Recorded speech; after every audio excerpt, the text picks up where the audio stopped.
आज जन आशीर्वाद संपर्क अभियान में जिस प्रकार का उत्साह और जोश कार्यकर्ताओं का देखने को मिला है, ये ऐतिहासिक कार्यक्रम आज हुआ है।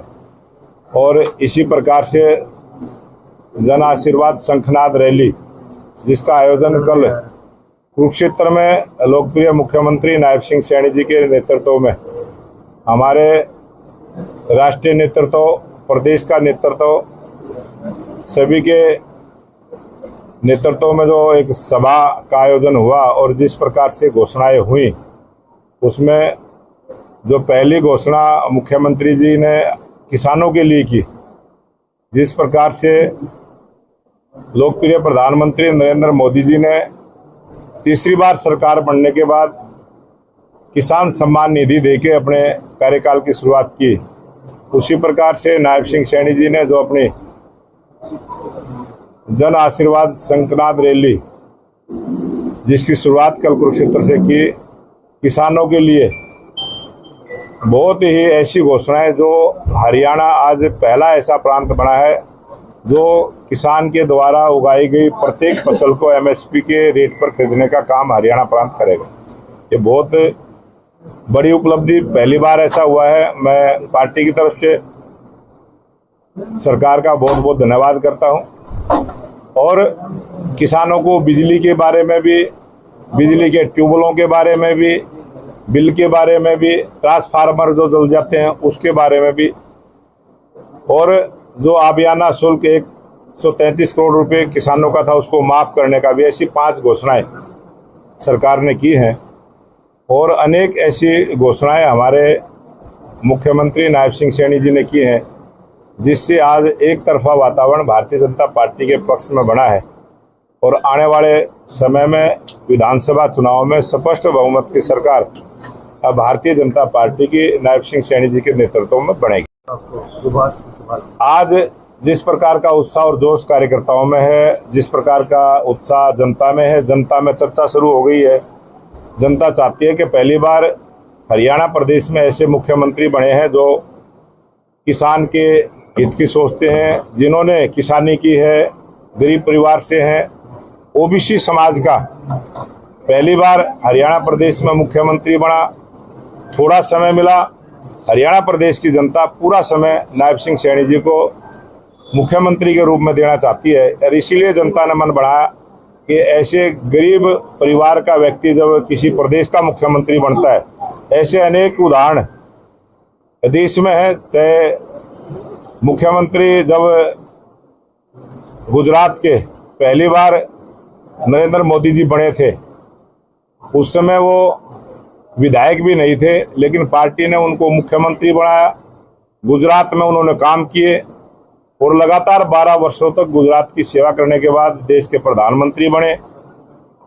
ये जो ऐसे अनेक उदाहरण हैं, शिवराज सिंह चौहान उदाहरण है, कल्याण सिंह जी उत्तर प्रदेश के मुख्यमंत्री बने। इसी प्रकार से एक ऐसे गरीब परिवार से जब कोई ऐसी कुर्सी पर आता है तो देश की जनता ने उसको आशीर्वाद देने का भी काम किया है। और इसी प्रकार से हरियाणा प्रदेश में भी आज जो हरियाणा की जनता की आस, नायब सिंह सैनी मुख्यमंत्री के रूप में पहली पसंद बनेंगे और स्पष्ट बहुमत की सरकार भारतीय जनता पार्टी की बनेगी। आपने सबसे ज्यादा इस विषय को देखा है, आप खुद उम्मीदवार थे, आप लोगों के बीच में गए हैं, तो ऐसी कौन से विषय है जिनसे लोगों को थोड़ी सी दिक्कत आई, विषय में उतना वोट नहीं मिल पाया जीतने वाला? ये जो कांग्रेस पार्टी ने बहुत बड़ी झूठ बोलने का काम किया और कांग्रेस पार्टी ने अपने झूठ को परोसा, गरीब जनता उसके बहकावे में आई और उन्होंने 2 बहुत बड़ी झूठ बोली कि भारतीय जनता पार्टी ने जो नारा दिया आपकी बार 400 पार, ये इसलिए दिया कि ये संविधान को खत्म करेंगे। मीडिया के सामने बोला, ऑन रिकॉर्ड बोला, देश की संसद के अंदर भी खड़े होकर राहुल गांधी ने इस झूठ को बोला और संविधान को हाथ में लेके बोला, जो मर्यादाओं से परे था। मर्यादाओं को खत्म करने का काम कांग्रेस ने किया है और बहुत बड़ी झूठ बोली, जिससे एक वर्ग उसकी बात के बहकावे में आया। लेकिन ये काठ की हांडी एक बार चढ़ती है, बार बार नहीं चढ़ती। और दूसरी झूठ उन्होंने बोली थी कि आरक्षण को भी खत्म करेंगे। संविधान के साथ साथ उन लोगों को लगा कि आरक्षण खत्म हो जाएगा। और एक उन्होंने झूठ बोली कि 8500 रुपये प्रत्येक बहनों के खाते में आएंगे। बहुत सारी ऐसी झूठ बोली उन्होंने, चुनाव के समय बोली, लेकिन सबसे बड़ी जो झूठ एक संविधान को लेकर बोली है, ये उसी की वजह से ये जो 2% वोट भी अगर भारतीय जनता पार्टी की बढ़ती, हमारी 2019 में और 2024 के चुनाव में 13 लाख वोट कम हुई।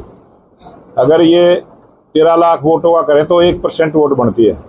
1% वोट भी उनकी झूठ से प्रभावित होने की कारण से ये हमारी जो घाटा हुआ है। लेकिन देश की जनता सब जानती है, और झूठ एक बार परोसा गया वो चल गया, आगे नहीं चलेगा। हम कर रहे हैं कि अन्ना प्रमुख तक हमारे पास वो कार्ड क्यों नहीं कर पाएंगे। भारतीय जनता पार्टी का कार्यकर्ता पूरे जोश के साथ लगेगा, उत्साह के साथ लगेगा, और इस आने वाले विधानसभा चुनाव में कांग्रेस की झूठ का मुकाबला करते हुए सरकार बनाने का काम करेगा। आपने कहा कि राहुल गांधी ने संविधान को लेकर झूठ बोला, लेकिन आपके कई नेता हैं जिनकी वीडियो सोशल मीडिया पर वायरल हुई थी कि संविधान बदलने के लिए हमें 400 सीट चाहिए।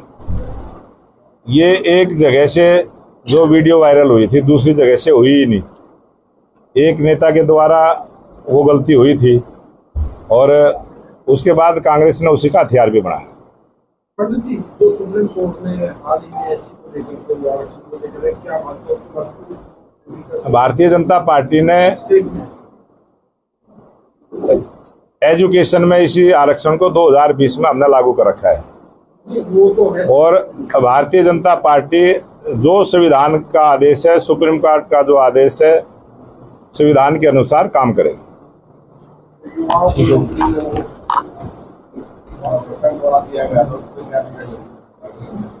जो हमारी पार्टी की जो सोच है, जो नीति है, और जो 5 नंबर का जो आपने प्रश्न किया है, वो ऐसे बहुत सारे परिवार हैं जिनको आज तक सरकारी रोजगार में भागीदारी नहीं मिली। हमारी अपनी सोच है, और प्रत्येक सरकार की जिम्मेवारी बनती है, राजनीतिक दल की जिम्मेवारी बनती है। कोई अगर वर्ग, कोई समाज, कोई तबका अगर उस से वंचित है तो उसको किस प्रकार से लाभ में शामिल करें, ये हमारी सरकार की पॉलिसी है, उसी को हमने लागू किया।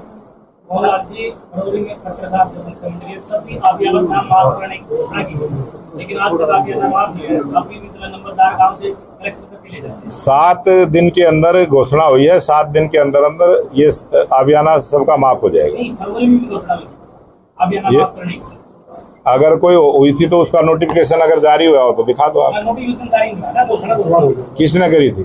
मुख्यमंत्री ने। कोई रिकॉर्ड सबूत है तो वो दिखा देना, हमें बता देना। कांग्रेस हरियाणा में इंसाफ पद यात्रा निकाल रही है, और भाजपा से 10 साल के कार्यकाल का हिसाब। भाजपा अपने 10 वर्षों का, हमने जब 2014 में सरकार बनाई तब भी यही बात कही थी कि अगले चुनाव में अपना हिसाब लेके जनता के बीच में जाएंगे।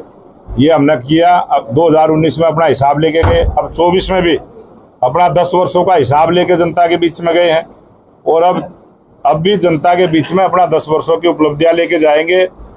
मीडिया के माध्यम से भी जाएंगे, डायरेक्ट संपर्क के माध्यम से भी जाएंगे, और पंपलेट के माध्यम से भी जाएंगे। भाजपा सरकार दावा करती है कि 58 से 70 गाँव में 24 घंटे बिजली आती है। मनोहर खट्टर ने भी दावा किया था, लेकिन जीत के कुछ ऐसे गाँव है जहाँ पर उन्होंने जाम भी लगाया, बिजली कट के कारण बिजली नहीं आती है।